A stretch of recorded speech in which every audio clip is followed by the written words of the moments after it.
Welcome to the Genius Factory. Enjoy the video. You start now, power off and unplug the Xbox One, then wait 5 to 10 minutes so capacitors relax. This reduces shock and data risk.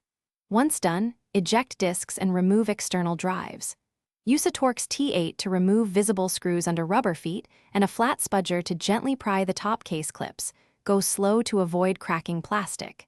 Make sure to keep screws organized. You'll need them in reverse order. This immediate setup speeds the whole process and prevents common damage. Once the top shell is off, shift attention to the internal shield. Remove the T10 screws securing the metal cover, then lift it free to expose the front bezel area. Make sure to unlatch the front panel ribbon and power button cable by flipping tabs. This prevents tearing. You'll need a steady, even prying motion to release the bezel clips. Start at one corner and work across.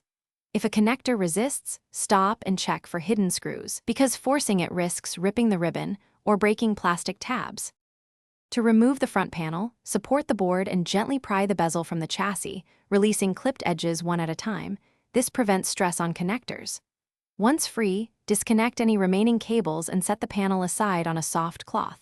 To reassemble, reverse the steps. Reconnect ribbons, replace shields and screws, then snap the top shell back in place. Make sure each tab clicks.